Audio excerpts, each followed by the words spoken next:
ઉમરાળાની ખોખરશેરીમાં આખલાને તગડ્યો હોવાની શંકાના આધારે બે ભાઈઓ ઉપર હુમલો કરાતા સારવાર હેઠળ ખસેડાયા। ઉમરાળાની ખોખરશેરીમાં લાલાભાઈ મેરે આખલાને તગડ્યો હોવાની શંકાના આધારે પોપટભાઈ બારૈયાના પરિવારના સભ્યોએ લાલાભાઈ મેર તેમજ તેના છોડાવા ગયેલા હરેશભાઈ મેર ઉપર કુહાડી, લાકડી સહિતના હથિયારો વડે હુમલો કરતા બંને ભાઈઓને ઈજા થતાં સારવાર અર્થે ખસેડવામાં આવ્યા હતા, જ્યાં પોલીસે પોપટભાઈ બારૈયા સહિતના વ્યક્તિઓ સામે ગુનો નોંધી જરૂરી કાર્યવાહી હાથ ધરી હતી।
આ જે બનાવ બન્યો છે એ ઉમરાળા તાલુકામાં બનાવ બન્યો છે, જે ભાથીજી મહારાજનું મંદિર છે, ખોખરશેરી માલધારી એરિયો।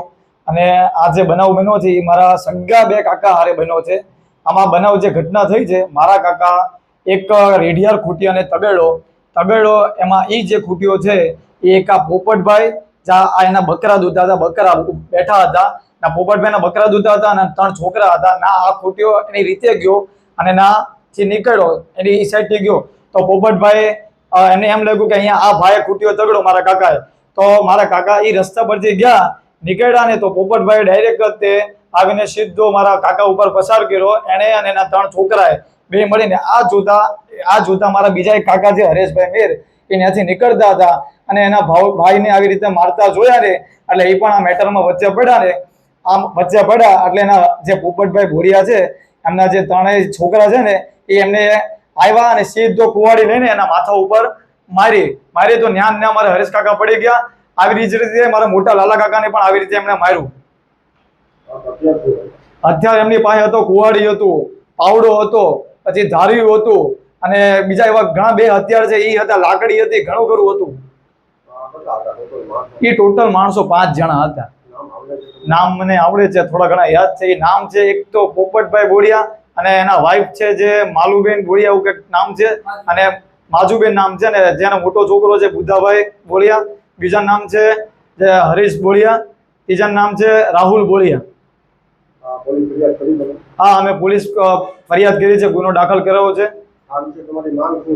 આ વિશે મારી એક જ માંગ છે કે મારા કાકાને જે ખોટી રીતે આ બધું થઈ ગયું, નીકળતા હતા પેલા તો એમને પાછળથી જે હુમલો કર્યો છે ને, જે પાછળથી ડાયરેક્ટ જે માથા ઉપર માર્યું છે, હુમલો કર્યો છે ને, એને ખોટી રીતે દગાથી મારા કાકાને માર્યા છે। આ બે મારા કાકાને અમને ન્યાય મળવો જોઈએ।